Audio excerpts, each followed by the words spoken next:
Les gars, on se retrouve pour l'épisode 59 de ce challenge 1K to 100K. On est le mardi 19 juillet, il est 20h, je m'installe à la table et à ce moment-là, je ne le sais pas encore, mais ça va être la session la plus folle depuis que j'ai lancé cette chaîne. La table présage de bonnes choses, il y a 2 joueurs récréatifs qui sont vraiment très faibles à ma droite, il n'y a pas de joueurs agressifs à ma gauche qui vont pouvoir me mettre de la pression, donc c'est le genre de table qui se joue vraiment bien et qui va ouvrir de bonnes opportunités. Et on se retrouve pour le premier pot de la session, j'ai 4 et 3 suités en milieu de position. Il y a les joueurs UTG et UTG plus 1 qui décident de call. Je call parce que la table elle est assez passive, ça met pas trop de pression. Et en plus de ça, les mecs font n'importe quoi post-flop, donc je suis assez content d'aller voir des flops pour pas trop cher. Évidemment, dans des configurations avec des joueurs plus agressifs, je me serais plutôt dirigé vers un fold. Malheureusement, il y a le joueur au hijack qui décide de raise. Les joueurs en cut-off, bouton, grosse blinde, UTG et UTG plus 1 décident de call. Et étant donné que toute la famille est réunie, on y va aussi. Je call. On se retrouve à 7 joueurs sur un flop 10, 4, 3. On fait double paire directement. Plutôt pas mal. Les joueurs UTG et UTG plus 1 check. Ici, je décide de check parce que le joueur au hijack a pas mal de mains, genre valet, valet, dame, dame, roi, roi, as. Et j'ai une main qui a vite envie de mettre tous les sauts au milieu, donc je préfère jouer en check raise plutôt que bet. Il va me call, il y a plusieurs joueurs qui vont me call, il y a des cartes qui vont faire rentrer des straight, des flush, ça va être très compliqué à jouer, donc je préfère tout mettre dès le flop. Malheureusement, les joueurs derrière moi décident aussi de check, mais heureusement pour nous, la turn est plutôt bonne, car turn tombe un 4 qui fait rentrer la flush. C'est une carte qui est magnifique, parce que maintenant on a full, on est battu par aucune main, et en plus de ça, ça rentre la flush, et donc potentiellement, ils peuvent avoir touché des flushs que je vais dominer, auxquels je vais pouvoir prendre énormément de sous. Les joueurs UTG et UTG plus 1 décident de checker, et maintenant, il est temps de mettre de l'argent au milieu. Le joueur en hijack peut avoir des mains comme As-Roi, As-Dame avec l'As de trèfle. D'autres joueurs peuvent avoir des paires plus tirage, d'autres joueurs peuvent avoir des flushs. Oh voilà, il est grand temps de mettre les sous au milieu. Je décide directement de miser 3500 pesos. Tout le monde fold jusqu'à la joueuse UTG qui, elle, décide de call. On se retrouve en heads up, river tombe un 2, elle check, et là j'ai un plan en tête assez machiavélique et assez particulier. C'est une joueuse qui est assez calling station, elle a perdu beaucoup de pots avant, et elle a tendance à beaucoup réfléchir, parfois trop, et à se prendre la tête. Ce qui est intéressant dans ce spot, c'est que j'ai quasiment aucune nuts. En fait, si je mise 10 000 pesos par exemple, ou 12 000 pesos à la river, je peux complètement représenter une flush. Mais par contre, si je mise un montant qui est vraiment astronomique, par exemple 30 000, ce qui est mon tapis, je vais pas trop représenter de flush. À la limite, peut-être de temps en temps des flush max, mais je vais surtout représenter des fulls. Et ce qui est intéressant dans ce spot, c'est que j'ai pas beaucoup de full. Parce que 4 et 3 en perçu, je vais le miser au flop. En plus, je vais avoir que 4 et 3 suités, parce que les combos off, je vais pas les avoir. Et donc, sur cette turn, j'ai très peu de full. Si j'ai une paire de 10, je vais l'isoler pré-flop. J'ai pas 10 et 4. J'ai pas 4 et 2. Et on est dans un spot où je représente vite assez rien. Et je pense que contre cette joueuse, avec l'état émotionnel dans lequel elle peut vite se mettre à me faire des calls de mutant. Et donc je décide de miser autour de 3 fois le pot. Je décide de mettre 30 000 pesos au milieu. Parce que je ne représente quasiment aucun combo de nuts. Et qu'en plus de ça, j'ai une image assez agressive aux tables, qu'elle peut vite m'imaginer en bluff et faire le call de l'année. Elle hésite vraiment, vraiment longtemps. Les minutes passent, elle regarde son stack, elle est en train de réfléchir, je la vois se prendre le crâne, se remémorer la line de bet au flop, la line à la turn, et essayer de prendre la bonne décision. Elle prend ses cartes dans sa main, elle s'apprête à acheter ses cartes, et à ce moment-là, je croise les doigts. Je me dis call, call, call. Fais-toi un film dans ta tête, trouve une putain de raison de call. Le temps passe, elle continue à hésiter, et au final, elle balance les jetons au milieu. Je retourne mon 4 et 3, évidemment, ça gagne. Au final, on a discuté de la main après, et elle avait roi 10 avec le roi de trèfle. Donc évidemment, elle s'est vraiment montée la tête. Je suis vraiment content parce que l'analyse que j'ai eue dans ce coup a vraiment payé.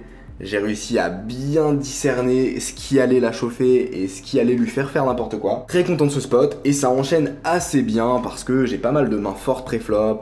Je relance, j'arrive à voler les pots pré-flop ou alors gagner des petits pots et ça paye plutôt bien. Et à force de jouer souvent les mêmes joueurs, j'ai réussi à discerner pas mal de choses très intéressantes. Typiquement, il y a un joueur sur qui j'ai un gros tel physique. C'est un joueur récréatif, c'est un des joueurs les plus larges de la table, et ce qui se passe, c'est que quand on arrive sur un flop, s'il n'a pas touché le flop, ses yeux sont positionnés soit sur moi, soit au niveau du board, et quand il touche le flop, il a un regard de une demi-seconde sur son stack. Il le fait systématiquement, le tel est vérifié à 90%, et donc c'est juste de l'argent gratuit. J'ai plein de spots, par exemple ici j'ai As-Valet au cutoff, il y a une option à 400, je relance à 2500, il colle en grosse blinde, on se retrouve sur un flop 9-8-2. Il check, et il check sans regarder son stack, donc c'est des spots où en fait j'ai 100% du temps de gagner le pot, et directement je mise 2500, et il fold, et pareil, il y a plein de pots où j'ai des mains un peu moyennes, et vu qu'il regarde son stack, je sais qu'il faut pas bet, et au final il retourne nut, ou alors un tirage de fou, une main vraiment forte, et je sais pas si vous vous en rendez compte, mais ça me permet de gagner un montant d'argent astronomique. Alors évidemment, je recommande pas à tout le monde de se chauffer sur des tails, je le fais parce que j'ai de l'expérience, parce que j'ai bossé le sujet, et parce que j'arrive facilement à distinguer ce qui est un tails et ce qui n'en est pas. Et on arrive sur un tournant assez décisif de cette session. J'ai As-Roi dépareillé au bouton, il y a les joueurs UTG et MP qui call, le joueur au hijack relance à 600 pesos, et évidemment j'ai une bonne main, on a beaucoup de profondeur, le joueur au hijack est assez large, et donc je décide de le relancer à 2300 pesos. À ce moment-là, il y a le joueur au small blind qui décide de me sur-relancer à 7200 pesos. Je vais vous parler un peu du profil.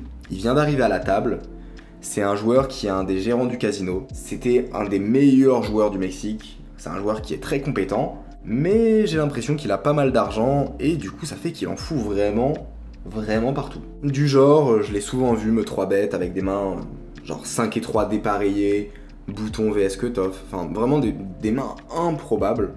Donc c'est un mec qui est vraiment très chaud, vraiment très gambler, vraiment très agressif. Et donc évidemment, pré-flop, j'ai un call qui est assez facile. On se retrouve en heads up sur un flop 10-10-4. Là-dessus, il décide de miser 4000 pesos. Encore une fois, j'ai un call qui est assez naturel, j'ai 2 cartes hautes, j'ai une main qui gagne de temps en temps à l'abattage.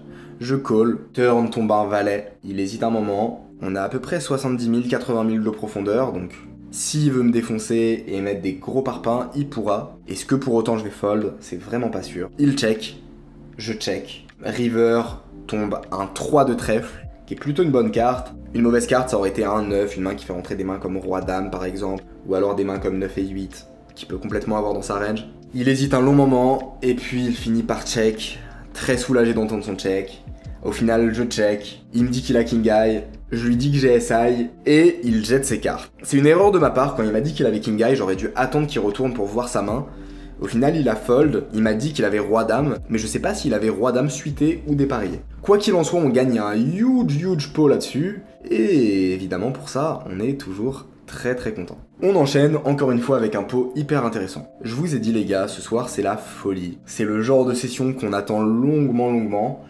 Mais croyez-moi, vous n'êtes pas au bout de vos surprises, la session va être encore plus folle que ce que vous voyez là. On arrive sur la prochaine main, j'ai As-Dame dépareillé en grosse blinde, il y a un Mississippi à 300. Le joueur en small blind décide de call, et directement je le relance à 1500 pesos. La table est assez folle, donc les joueurs UTG, MP, bouton call pour se joindre à la partie. Et là-dessus, le joueur en small blind décide de relancer à 3000 pesos. C'est un joueur récréatif assez faible, il y a certains joueurs serrés chez qui ça représente que les As, mais pour le coup, lui c'est pas le cas, et il m'offre une plutôt bonne opportunité, parce que ceux qui ont just call ont très souvent une main très faible, que je domine, et donc il me laisse l'opportunité de sur-relancer pour faire fuir tout le monde. Ce que je fais directement, je relance à 6000 pesos, tout le monde fold, sauf lui qui décide de call. On a réussi à l'isoler, c'est super, on se retrouve sur un flop As-10-2, il décide de reprendre l'initiative et fait tapis pour 7200 pesos. Évidemment, j'ai un call qui est facile, on décide de run 2 fois les turn et river. Le premier board tombe un 3, puis un 9 de carreau qui rentre la flush, c'est dommage. Et le deuxième board tombe un roi de carreau qui rentre la flush, puis un 2 de pique. Je prie pour qu'il ne me retourne pas flush sur les deux boards, et il retourne As-8 dépareillé, perfecto. On gagne encore ce pot, on enchaîne. Les gars, évidemment, si vous kiffez cette session, pensez à liker, à vous abonner. N'hésitez pas à poster des commentaires si vous avez des questions, j'y répondrai. Et on enchaîne directement avec le spot suivant. J'ai Dame 8 suité au hijack, les joueurs en UTG et MP call. Je décide de relancer à 500 pesos pour les isoler. Le joueur en grosse blinde décide de call, et les joueurs UTG et MP décident de call.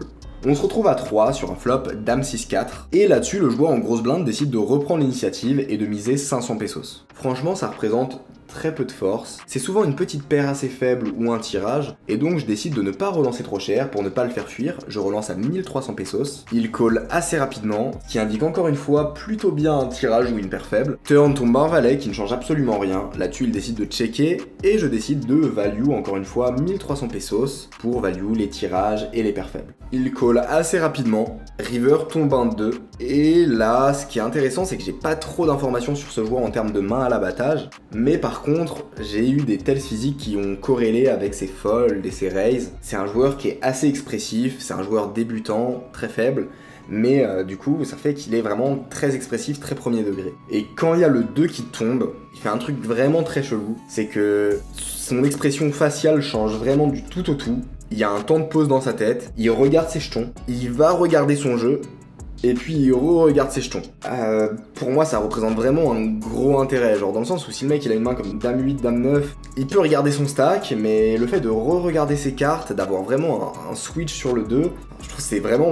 ça fait vraiment plutôt peur. En plus de ça, il peut complètement avoir des mains comme 5 et 3 suitées. Bref, après ce truc un peu chelou, il décide de check. Et normalement, j'ai un bet qui est hyper facile parce qu'il a plein de dames que je domine, il a des petites paires que je domine, je pourrais au moins miser 1000, 1200. Normalement, j'évite de trop suivre mes tells physiques quand j'ai pas beaucoup d'informations sur un joueur. Mais là, c'est un joueur vraiment débutant, il va être très premier degré. Et en plus de ça, j'aime vraiment bien suivre mon instinct et suivre mes reads très explos quand j'ai une session qui se passe bien. Parce qu'en général, quand ma session se passe bien, c'est là où je suis le plus ouvert et le plus vif mentalement, on va dire. Et donc, je décide de checker. Au final, très content de mon read parce qu'il retourne 4 et 2 dépareillés. Par contre, je pensais pas du tout qu'il allait avoir 4 et 2 dépareillés dans sa range. Assez content de mon read. En même temps, je me dis, putain, s'il a 4 et 2, il a tellement de dames que je domine. Mais en même temps, est-ce qu'il va vraiment avoir cette réaction très bizarre avec 4 et 2?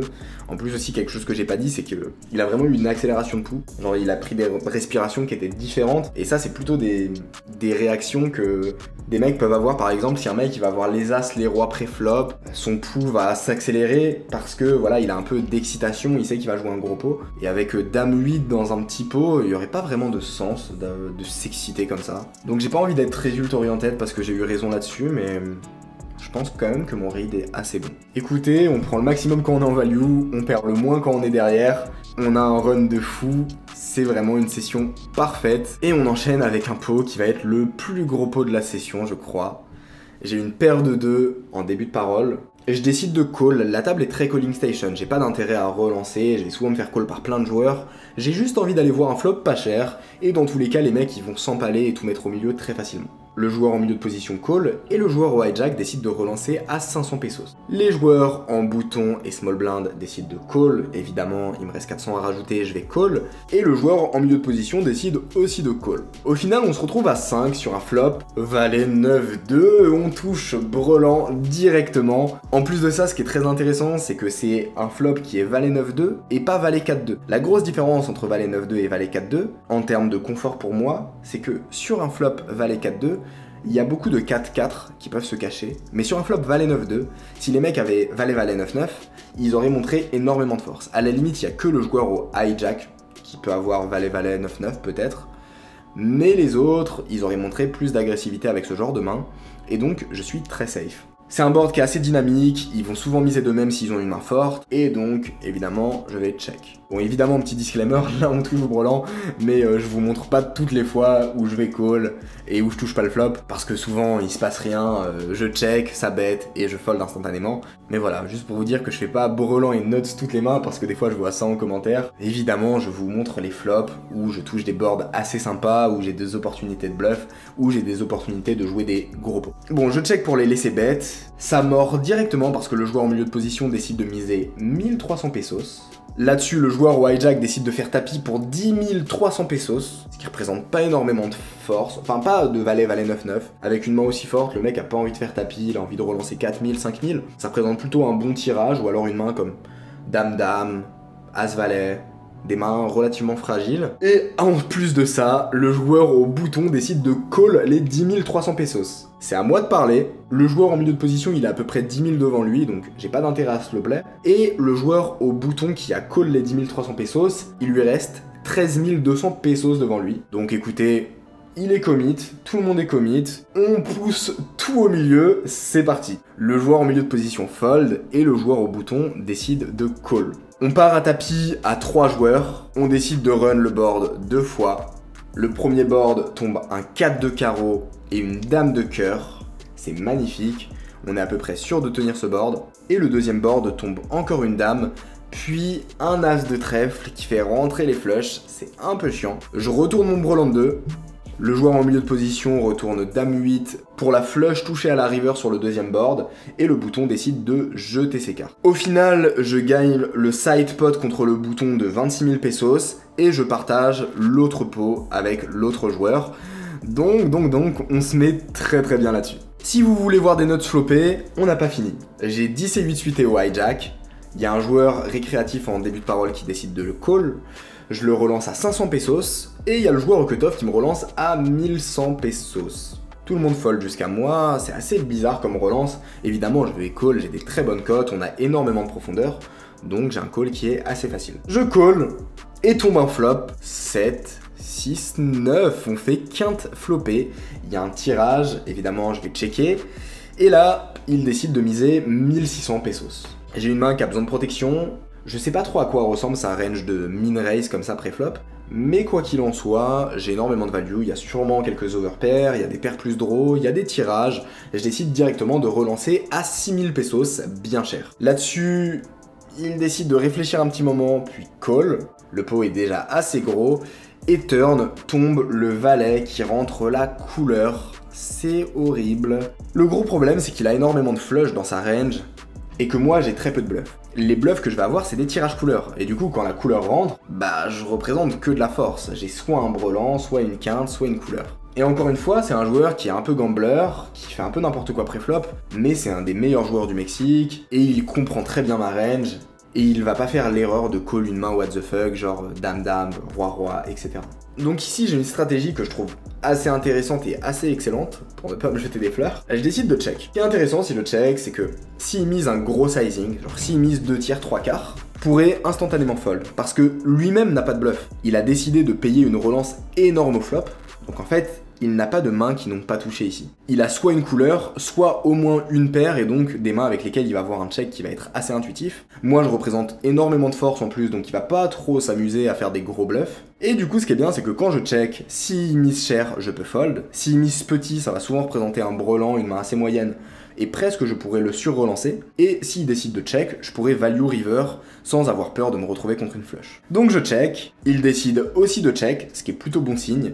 River tombe un 5, qui est encore une fois une très mauvaise carte parce que si jamais j'avais relancé une main comme 6 et 8 au flop en semi-bluff, bah maintenant j'ai touché ma quinte et donc j'ai vraiment très peu de bluff. Évidemment, qui dit que j'ai peu de bluff dit que je dois miser un plus petit sizing pour lui laisser des meilleures cotes. C'est les maths du poker, ça fonctionne comme ça. D'ailleurs, si les sujets très théoriques comme les maths du poker, les sizing théoriques par rapport à comment se comporte notre range vous intéressent, rejoignez le Telegram, posez-moi des questions et j'y répondrai. Et donc étant donné ça, je décide de miser 5000 pesos. Il hésite un long moment et puis il finit par souffler et par call. Et ça signifie que nos sizing étaient plutôt bons. Je retourne ma main, évidemment il jette ses cartes et on gagne encore une fois ce pot énormissime. On se retrouve pour le dernier pot de cette session. On a déjà monté une tonne de stacks. Et donc, est-ce qu'on va encore monter des sous ou est-ce qu'on va tout drop? Écoutez, vous allez le voir tout de suite. Pour finir cette session, on se retrouve avec une belle main. J'ai les as au bouton. Le joueur en milieu de position relance à 300 pesos. Le joueur au hijack call. Et je décide de les relancer à 1800 pesos. Là-dessus, les joueurs en small blind, grosse blind, MP, hijack décide de call. On se retrouve à 5 dans un pot qui va être énorme avec les as et le flop tombe As Valet 5. Les gars, on a souffert. Si vous n'avez pas vu les derniers vlogs, allez les regarder. On s'est fait défoncer pendant plein de sessions. Et là, on est largement récompensé de la patience. On run comme des fous. C'est juste génial. Tout le monde check jusqu'à moi. Et ici, c'est un spot qui est assez particulier parce que, étant donné que j'ai un bloqueur qui est énorme sur les As, c'est un petit peu chiant de miser. En plus de ça, personne m'a sur-relancé, donc ça laisse présager très peu de mains comme As-Roi. Et donc au meilleur des cas, les mecs ils ont des petits As que dans tous les cas ils vont fold si je mets trop de pression. Et donc j'ai pas vraiment envie de bet. D'autant plus que s'ils ont une main comme 5-5 par exemple, je pourrais les déstack sur la plupart des turns. Il n'y a pas de tirage couleur, donc à part un roi, une dame, un 10, toutes les cartes vont être magnifiques. Et les probabilités qu'ils aient des mains comme 6-6, 7-7, 4-4, 3-3 sont très très hautes. Et du coup, si je check et que je leur laisse une carte gratuite qui va être typiquement un 4, un 6, un 7, un 8, ça va leur faire toucher des brelans inférieurs que je vais pouvoir déstacker très facilement, qui vont miser à la turn et que je vais pouvoir raise. Et donc pour ces raisons-là, j'aime vraiment bien le check. En même temps, le bet est très bon parce qu'ils ont des mains comme roi, dame, dame 10 qui vont pouvoir call, mais c'est pas des mains contre lesquelles je vais prendre une tonne d'argent. Donc j'ai une petite préférence pour le check. Honnêtement, je pense que les deux lines sont bien. Je décide de check. Turn tombe un 10 qui ouvre un tirage couleur. C'est pas une très bonne carte parce que c'est même la pire en réalité parce que ça fait rentrer pas mal de roi-dame. Tout le monde check encore jusqu'à moi et je décide de miser 3000 pesos. J'ai pas d'intérêt à mettre trop cher. J'ai envie de me faire payer par des mains comme dame-valet, dame 10, etc. Au final, le joueur en small blind décide de call. On se retrouve en heads up sur la river qui est un 2. Il check et je décide de continuer à miser en value. Sa range représente pas énormément de force. Il a pas misé au flop.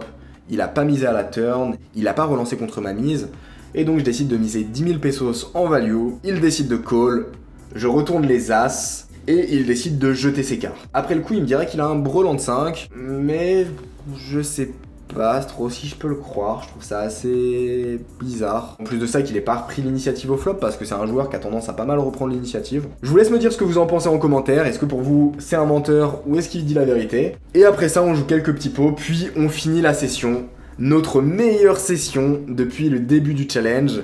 Au final, on a déposé 50 000 pesos sur la table et on est parti avec 186 000 pesos, donc quasiment 150 000 pesos de bénéfices, soit plus de 7200 €, quelque chose comme ça. Je vous mets tous les chiffres à l'écran. Les gars, j'espère que vous avez kiffé. Bombardez les likes, bombardez les commentaires. Let's go, on va plier ce challenge.